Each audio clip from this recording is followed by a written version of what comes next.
Assalamualaikum warahmatullahi wabarakatuh. Selamat pagi para pemirsa yang dirahmati Allah. Kembali lagi bersama saya Dr. Gita Dwi Deshani dalam program acara ASI, Aku Sayang Ibu, persembahan Hospital TV Sultan Agung, sebuah acara yang akan membahas seputar kesehatan ibu dan anak. Baik pemirsa, tentunya sebelum kita memulai kami akan menyapa terlebih dahulu nih para pemirsa dimanapun Anda berada atau mungkin saat ini baru mengawali aktivitas pada pagi hari ini.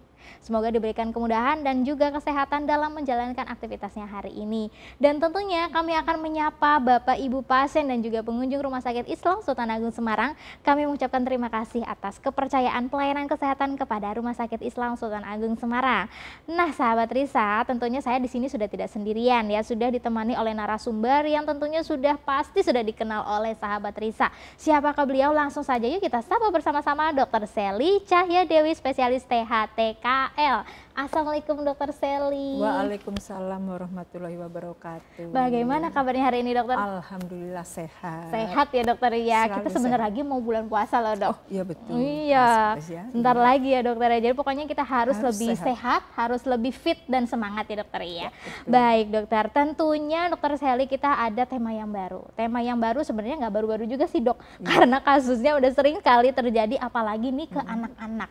Anak-anak kan sering banget ya dok ya, suka minum minuman es, tiba-tiba datang ke dokter dengan keluhan, aduh sakit tenggorok gitu dok. Terus kalau misalkan kita periksa tuh, ada yang bengkak amandelnya itu loh dok. Nah, tentunya kita di sini akan mengupas lebih dalam lagi kenapa sih dok kalau amandel itu sering banget nih terjadi pada anak-anak gitu dok. Silahkan dokter Sally. Mungkin kita awalnya harus tahu ya amandel gitu iya, ya. Amandel itu apa pengertiannya ya dok ya, gitu betul ya. Jadi sebetulnya yang disebutkan amandel itu adalah sesuatu biasanya memang letaknya ada di rongga mulut ya. Baik. Ya itu suatu bagian dari tubuh yang berfungsi untuk mempertahankan tubuh dari kuman-kuman yang masuk. Jadi kalau misalnya ada kuman yang masuk, jadi tubuh kita ada pertahanan supaya kuman itu dia akan mati atau dilawan. Nah, jadi itu suatu organ yang untuk mempertahankan tubuh kita. Gimana sih itu amandel? Nah, sebetulnya namanya pertahanan tubuh itu banyak. Salah satunya adalah amandel. Nah, amandel itu terdapat di rongga mulut. Nah, kalau kita buka tuh mulut kita gitu ya. Kadang-kadang di kiri kanan tuh ada yang seperti bundar gitu ya, bulat gitu. Nah, itu yang kita sebut sebagai amandel atau kita sebagai di kedokteran kita sebut tonsil. Jadi kalau ada yang bilang tonsil itu sebetulnya amandel. Nah, itu adalah yang kita sebut sebagai amandel. Nah, kira-kira ada nggak sih pertahanan tubuh lainnya selain amandel? Ada ya. Selain amandel itu ada lagi yang di rongga mulut itu ada di sebelah dekat rongga mulut juga, tapi agak lebih ke atas. Mungkin yang kita sebut sebagai adenoid. Nah, itu biasanya berdua itu sebagai teman seperjuangan sepertinya ya. Besti ya dok? Iya betul, besti ya. Jadi kalau amandel yang di rongga mulut itu meradang, infeksi, itu juga kadang-kadang yang di satu lagi yang adenoid itu juga dia akan mengalami peradangan. Kenapa dia meradang? Karena dia bertahan terhadap kuman-kuman yang masuk ya. Jadi dia ada peradangan. Gimana nanti keluhannya? Nanti mungkin kita bisa bahas yang nanti selanjutnya ya. Jadi yang kita tahu bahwa yang namanya itu amandel ya. Jadi amandel itu adalah suatu bagian dari tubuh untuk mempertahankan tubuh terhadap kuman-kuman yang masuk. Nah, bestinya tadi ya adenoid tadi sama, dua-duanya sebagai peradangan tubuh yang ada di rongga mulut. Mungkin itu yang bisa saya sampaikan. Baik, luar biasa. Biar pengertian dan tidak ada lagi salah pengertian tentang amandel itu penyakit. Tapi amandel itu adalah organ ya dok ya. Organ. Iya, jadi begitu dibuka nih mulut tuh ada benjolan, bukan benjolan sih, bulat-bulat ya dok ya. Bulat-bulat dua gitu. Ini tuh bukan sesuatu yang aneh gitu ya dokter ya. Bukan yang abnormal. Bukan tapi abnormal. sebenarnya normal sebetulnya ada gitu ya. Baik, berarti ada amandel dan juga di belakangnya ada adenoid ya dokter ya. Di bagian atas ya bagian mungkin atas ya dokter kalau ya. kita gambarkan mungkin dari kalau amandel dibuka ya di mulut tuh nanti di bagian lebih ke atas lagi jadi nggak kelihatan. Kalau yang adenoid itu letaknya di hidung tapi di belakang banget gitu. Nah, kayak gitu. Baik dokter, tapi keduanya itu bisa saling mempengaruhi ya dokter ya. Satunya gangguan, satunya bisa kena juga. karena satu jalan. Nah, jadi jalan. kalau jalan yang satunya lagi sakit, yang jalan lainnya diikut-ikut karena berdekatan dia di situ. Baik dokter, tapi kadang-kadang ya dok ya, para mom ini suka bingung, ini gimana sih buat ngebedain ini amandelnya tuh ada kenapa-napanya atau penyakitnya apa sih dok biasanya kalau kita di kedokteran kayak gitu dok? Jadi memang kalau orang awam bilangnya amandel, kalau kita bilangnya tonsil. Benar ya. sekali. Jadi kalau misalnya kita punya amandel, kita punya tonsil tadi yang sudah saya sebutkan, tadi suatu organ yang normal ada dalam tubuh. Ya. Tetapi kalau organ tersebut sakit, jadi kita beri nama itu sebagai namanya radang amandel atau tonsilitis. Adenoid tadi yang di dekat besti tadi itu juga gitu. Adenoid kita punya adenoid normal, tapi kalau dia sedang meradang kita sebut sebagai adenoiditis. Jadi kalau dua-duanya meradang ya tonsiloadenoiditis biasanya seperti itu. Ya, itu namanya mengalami peradangan. Peradangan ya. Kalau peradangan itu biasanya gejala awal atau mungkin ciri-cirinya yang dikeluhkan apa sih dok biasanya? Apalagi anak-anak nih dok. Anak-anak. Nah, kita tahu bahwa kenapa sih kalau peradangan di tenggorok yang amandel itu lebih sering terjadi pada anak-anak, itu mungkin dulu ya yang perlu tahu. Karena memang pada anak-anak itu dia sedang berkembang ya, perkembangan pertahanan tubuh itu sedang berkembang. Dan anak-anak itu mungkin bisa lebih rentan terhadap penyakit-penyakit tertentu ya, jadi infeksi saluran nafas atas yang sering kita sebut seperti itu. Jadi infeksi itu masuk ke dalam rongga tubuh, ke dalam tubuh kita sehingga tubuh bertahan. Kalau masuknya ke dalam rongga mulut, ke dalam hidung, itu kan ada tadi yang pertahanan tubuh yang sudah saya sebutkan tadi sebagai adenoid dan tadi sebagai amandel, itu dia mengalami peradangan sehingga dia kenapa terjadi peradangan? Karena dia aktif melawan kuman-kuman tersebut. Jadi kuman-kuman itu dilawan sehingga aktif, jadi dia mengalami peradangan istilahnya, mengalami infeksi, mengalami peradangan. Makanya kita sebut itis-itis tadi. Nah itu. Jadi kalau ada sesuatu yang masuk tubuh bertahan mengalami peradangan. Jadi peradangannya seperti itu yang di rongga mulut. Sekarang gejalanya seperti apa? Nah sama ya. Karena gejalanya sama sih seperti orang-orang yang punya peradangan. Biasanya pada umumnya orang bilang, dok tenggorokan saya radang. Kira-kira apa aja? Itu tadi. Tenggorokannya sakit betul ya. Kemudian awalnya sakit ya. Kemudian lama-lama dia akan mengalami perubahan mungkin jadi batuk ya. Kemudian nanti jadi pilek. Oh, itu jadi berkembang terus seperti itu. Jadi awalnya memang jadi rasanya ada nyeri. Jadi berarti ada peradangan. Apabila dia nanti sudah sembuh, dia tidak ada peradangan lagi ya. Tidak ada peradangan lagi berarti nyerinya itu pun akan hilang. Batuknya hilang karena sudah mengalami penyembuhan. Biasanya gejala yang tersisa mungkin hanya mengganjal di tenggorokan. Nah, mungkin itu yang bisa dikeluhkan oleh pasien. Baik dokter, berarti ya nyeri dan rasa tidak nyaman di tenggorokan juga ya dokter ya? Betul. Baik dokter, nah seringkali penyebab sih karena peradangan itu ternyata salah satu ini ya dokter ya, kayak mekanisme pertahanan tubuh ini ada yang terserang gitu ya dokter ya, akhirnya jadinya radang gitu ya dokter ya? Betul. Baik dokter, nah kalau misalkan seperti itu biasanya kebanyakan resikonya karena apa sih dok? Si peradangan? Penyebabnya ya mungkin ya. Penyebabnya apa? Penyebabnya. Jadi namanya peradangan itu terjadi karena kuman masuk dalam tubuh, tubuh bertahan. Kalau daya tubuh seseorang itu kuat dan baik, akhirnya kuman yang masuk akan dihancurkan. Jadi kumannya mati kalau tidak mengalami peradangan itu ya. Namun pada saat daya tubuh kita turun, biasanya kuman itu masuk kita mengalami peradangan. Nah, kalau itu memang akan bisa terjadi berkali-kali. Jadi pada anak-anak dengan daya tahan tubuh yang tidak begitu baik, biasanya tubuh mudah terserang oleh kuman-kuman tadi sehingga terjadi peradangan tadi. Jadi penyebabnya mungkin satu dari pertahanan tubuh. Jadi mungkin seseorang itu harus dijaga bahwa pertahanan tubuh anak tersebut tetap baik ya. Kedua, mungkin dia juga terkena infeksi dari sekitarnya mengalami peradangan, dia juga akan terpapar atau tertular oleh sekitarnya. Dengan kuman yang banyak, walaupun dengan daya tahan tubuh yang baik, mungkin karena banyak yang masuk, mungkin dia akhirnya juga tidak bisa bertahan, bisa juga seperti itu. Ya. Baik, Kemudian yang lain lagi pada beberapa penderita yang berbakat alergi, nah biasanya orang yang berbakat alergi itu kadang-kadang tidak tahan terhadap sesuatu yang merupakan sumber alergi pada pasien tersebut, misalnya dia tidak tahan alergi pada coklat, kebanyakan ada ya coklat dia banyak alergi atau coklat, itu juga mudah terpapar oleh adanya infeksi dari luar. Kemudian ada juga makan minuman yang terlalu merangsang pada tenggorokan ya. Misalnya terlalu dingin, terlalu berat, ada beberapa yang memang dia tidak tahan. Jadi hati-hati kalau anak minum terlalu banyak minum terlalu dingin atau terlalu es, itu juga mungkin bisa menyebabkan daya tahan tubuh dia tidak terlalu baik terhadap penangkalan terhadap infeksi dari luar. Mungkin itu yang bisa saya sampaikan. Baik, yang saya garis bawahi paling utama bisa karena daya tahan tubuh tadi ya dokter ya. Betul. Daya tahan tubuh. Nah si es itu salah satu yang bisa faktor resikonya itu. Iya, karena dia nggak tahan. Iya, nanti dikira ibu-ibu di luar sana karena minum es terus gitu kan. Karena esnya tadi jadi udah disalahin dok esnya itu. Iya, sebetulnya tidak sih, ada faktor lainnya yang banyak. Iya, baik. Bahkan kalau misalkan apa dok, misalkan sekitar orang rumah ada yang flu seperti itu, anak juga bisa resiko dok kena amandelnya radang. Ya betul. Kalau namanya flu itu biasanya penyebabnya kuman, bukan kuman tapi virus ya. Nah, virus itu sebenarnya bisa sembuh sendiri ya. Tapi ya itu tadi, di awal terjadinya infeksi flu biasanya awalnya daya tahan tubuh yang tidak baik, dia mudah sekali terkena flu.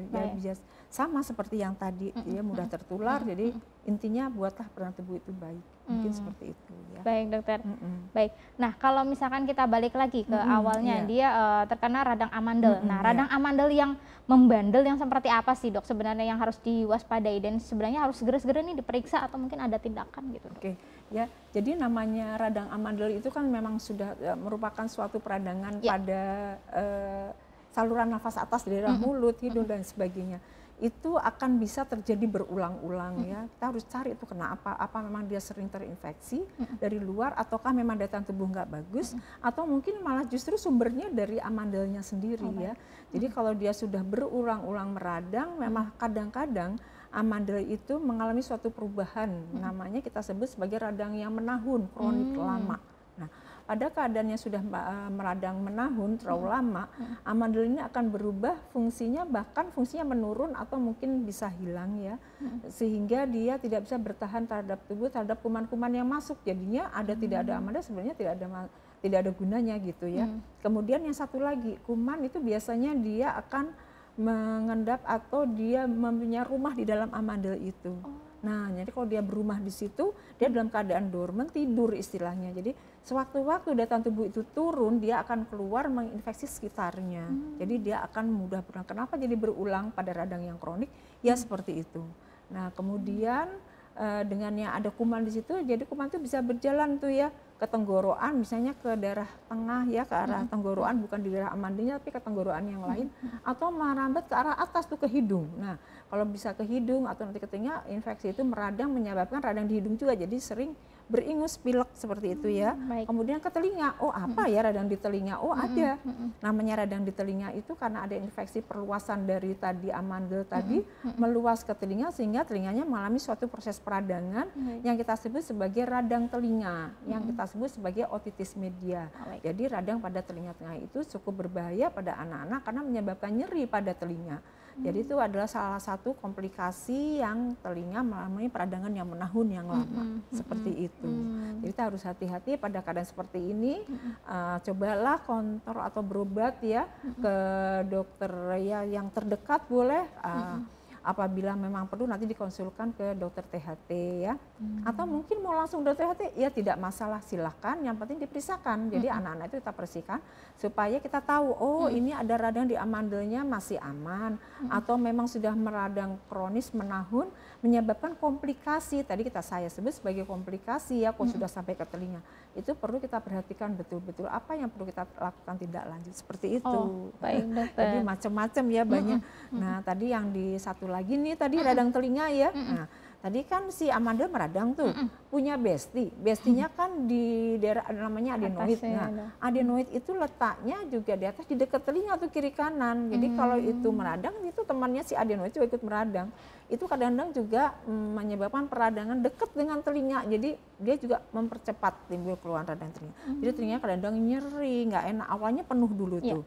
Lama-lama jadi nyeri, ya kemudian ada demam. Nah itu kita harus hati-hati, waspada pada keadaan seperti itu. Mungkin itu yang bisa saya sampaikan. Baik dokter, berarti yang digarisbawahi ini ya dokter, kalau misalkan radang amandalnya udah kronis menahun. Nah kronis menahun ini catatannya dalam jangka waktu berapa lama sih dok kita sebut? Itu bervariasi sekali ya, tergantung dia sering apa tidaknya meradang ya. Itu radang kronis bisa mengenai segala usia ya. Baik. Semua dari anak-anak sampai dewasa. Jadi kita perlu diperiksa pada saat seperti itu, mungkin kalau pada saat diperiksa kita baru tahu, oh ini ada radang menahun, apa radangnya tidak menahun, itu bisa kita periksa. Kalau memang sudah berobat kita lihat, diperiksa tuh. Jadi bukan hanya dari kita bicara atau konsultasi seperti biasa itu agak sulit mungkin ya, kita mengerti oh ini ada radang menahun apa tidak, seperti itu. Baik dokter, intinya harus diintip barangnya ya, barangnya kayak apa sih kelihatan tadi si dua organ itu kayak apa atau gitu, nanti kita bisa lihat. Baik dokter, cuman kadang-kadang tuh anak-anak tuh suka susah ya dok ya buat dirayu buat periksa kayak gitu. Nah betul. Biasanya untuk supporting orang tua tuh kayak gimana sih dok, biar tidak takut buat pergi ke dokter gitu loh dok? Ya tadi ya mungkin kita harus memberikan penerangan kepada orang tua seperti yang sudah saya gambarkan yang tadi, baru kita memberikan penerangan pada anak-anak.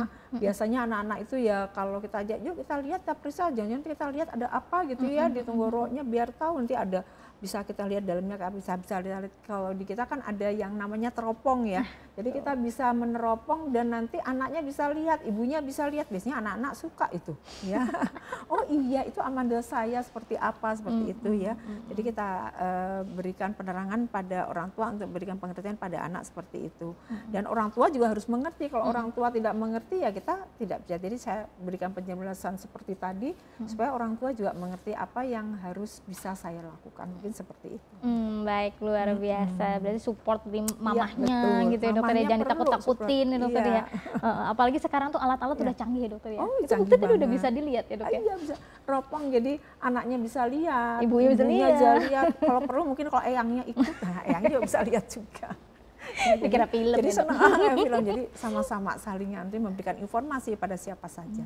Yang penting anak kita, cucu kita bisa sehat ya, jadinya kita harus support dari semuanya. Mungkin seperti itu. Baik dokter. Nah kalau untuk yang tonsil, artinya amandel yang sebenarnya kapan sih harus dilakukan tindakan sampai ke operasi atau misalkan radang yang ini pengobatan dulu itu yang kayak gimana sih dok, klasifikasi atau mungkin jenis-jenisnya gitu dok? Ya, namanya operasi itu suatu tindak lanjut apabila biasanya kita sudah memeriksa, kemudian sudah kita obati berulang-ulang dan ada tanda-tanda yang radang kronis yang sudah saya sebutkan tadi. Kenapa? Radang kronis itu kalau tidak cepat dilakukan satu tindakan, radang itu akan berjalan terus dan berulang-ulang menyebabkan infeksi dari saluran napas yang berulang-ulang. Satu, kedua, bisa menyebabkan dia komplikasi. Apa sih kira-kira komplikasi tadi? Peradangan itu akan meluas nanti sampai ke dekat telinga, menyebabkan radang pada telinga. Kita sebut sebagai radang telinga tengah. Nah, apa yang terjadi apabila terjadi radang telinga tengah? Ya tadi mungkin akan lebih lanjut lagi, mungkin telinganya akan mengeluarkan cairan. Mungkin ada yang pernah dengar kopoan ya? Ya, pernah dong. Ya, anak setelah batuk, pilek, demam tinggi, terus tiba-tiba telinganya keluar cairan. Nah, itu namanya kopoan, jadinya kalau keluar cairan itu namanya nanti gendang telinganya itu sudah berlubang, jadi udah bolong, jebol. Jadi yang radang dari dalam ada cairan terus nggak tahan, seperti balon ditahan, menggembung terus pecah. Nah pecahnya keluar, jadi kayak kopoan. Jadi otomatis kalau kita periksa gendangnya sudah berlubang. Bahaya sekali pada anak-anak kalau gendangnya sudah berlubang, akan berulang dan bisa mengganggu pendengarannya. Itu perlu diperhatikan, itu komplikasi yang cukup berat. Komplikasi lainnya apa? Itu tadi amandel kalau sudah berulang-ulang infeksi dia akan membesar. Kalau membesar menutup jalan napas. Bayangkan di tenggorok itu dibuka udah nutup tuh, dari luar dilihat udah nutup. Jadi kadang-kadang dia untuk makan saja susah. Jadi dari mulut mau masuk ke dalam terhalang oleh amandel yang besar yang menutup tadi. Itu satu. Terus pada saat tidur dia mau tarik napas dari hidung apa dari mulut dia agak kesulitan karena amandelnya nutup ke belakang gitu. Tidak ada udara yang bisa masuk, kadang-kadang dia kaget gitu, terbangun kayak orang tercekik gitu ya pada saat itu nggak bisa napas karena ketutupan, dia terbangun kaget. Itu nanti dia pengen tidur lagi, terus terbangun lagi, berarti berulang-ulang terganggu tidurnya.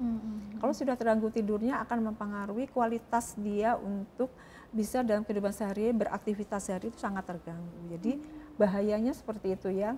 Jadi itu adalah bahaya-bahaya yang dalam waktu jangka dekat kalau yang terdekat yang sekitar rongga mulut yang bisa terjadi. Ya itu kita perlu waspadai.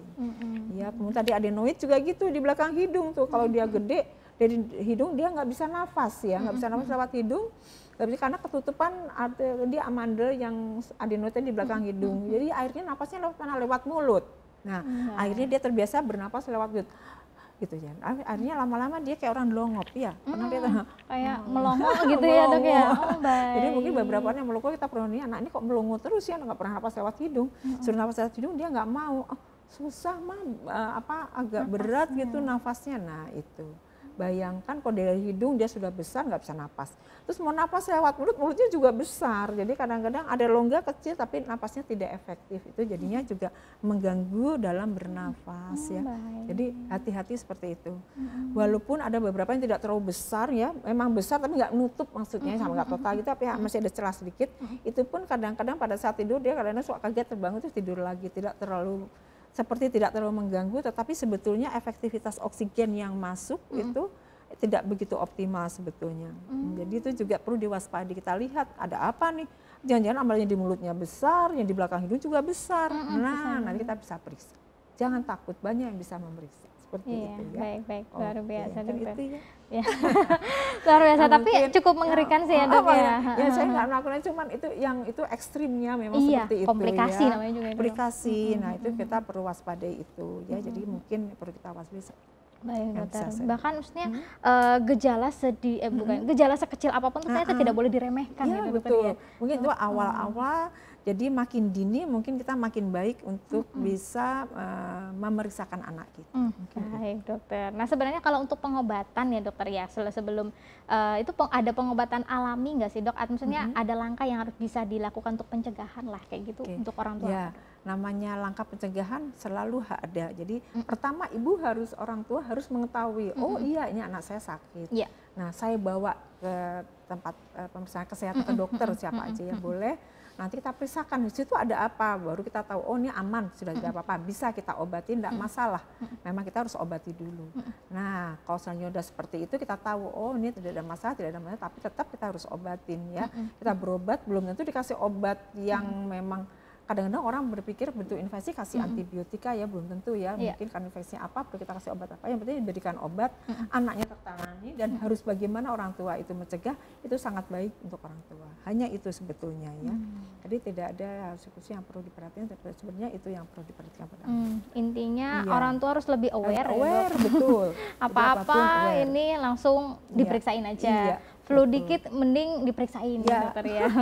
Jadi nggak nunggu sampai apa tadi dok, sampai ada gangguan tidur segala macam, itu lebih parah ya dok ya. Apalagi sampai tadi udah ada keluhan. Ya, sehingga kadang-kadang kalau misalnya masih awal-awal tuh ya gangguan pada telinga, anaknya udah mulai nggak enak telinganya, mulai nyeri, ada demam seperti itu, langsung dibawa ke dokter. Oh iya, ini sudah mulai gembung sih si balon tadi itu yang saya bilang balon ya tadi. Balon. Udah mulai gembung. Sebelum pecah harus kita pecahkan pakai ujung jarum supaya cairannya bisa keluar. Jadi sebelum dia pecah sendiri kita harus keluarkan, jadi lebih nyaman dan aman. Ya. Kalau dia mengembang terus dan pecah sendiri, bayangkan kalau balon pecah kan jadi rebel-rebel ya. Terus lubangnya besar, nah itu yang bahaya. Ya. Tapi kalau kita bantu dengan dokter kita yang memecahkan gendang telinga supaya cairan bisa keluar, infeksinya berkurang, itu sangat baik dan bermanfaat sekali untuk anak-anak. Jadi nggak usah takut, waduh anak saya mau ditusuk, nggak apa-apa daripada pecah sendiri. Iya, nah, lebih takut. Ya. Mending sama ahlinya ya dok, aman gitu. Seperti itu dapat yang diobatin saya ya. Nah dokter terakhir dok, bagaimana sih dok pesan-pesan nih dok, biar para momi itu biar aware nih dok sama yang namanya radang amandel ya atau penyakit apapun lah dok, terutama yang berkaitan dengan THT ini dok, silakan dok. Aduh ya sebenarnya bagaimanapun kewaspadaan orang tua terhadap anak-anaknya itulah yang terpenting ya. Dan action, sudah waspada tapi tidak action ya, dia biarin aja gitu ya. Jadi jangan anggap penyakit saluran nafas pada anak itu sesuatu yang kecil, tapi berpikirlah jangka panjang karena kita mengingat tadi dampak dari peradangan dari daerah saluran nafas atas terutama amandel tadi bisa berpengaruh banyak pada yang lain-lainnya, mulai dari gangguan jalan nafas, mulai dari gangguan nanti tidur sehingga beraktivitas juga terganggu, sampai komplikasi-komplikasi yang tidak kita inginkan. Makin cepat mengetahui dan makin cepat kita mengactionkan kepada pemeriksaan kepada dokter, itu akan makin cepat diketahui apa kelainannya yang itu mau normal, apa mungkin abnormal yang mulai yang minimal sampai yang berat. Jadi itu akan lebih baik apapun. Makin cepat akan makin lebih baik. Mungkin itu saya sampaikan, selalu jaga anak-anak kita tetap sehat dan selalu juga waspada apapun yang terjadi. Mungkin itu yang bisa saya sampaikan. Ya, baik, luar biasa Dokter Sally. Terima kasih loh sharing-sharingnya dokter. Sama-sama, semoga bisa di sini. Alhamdulillah, amin amin ya rabbal alamin. Semoga bermanfaat dan Dokter Sally juga bisa sehat selalu ya dokter ya.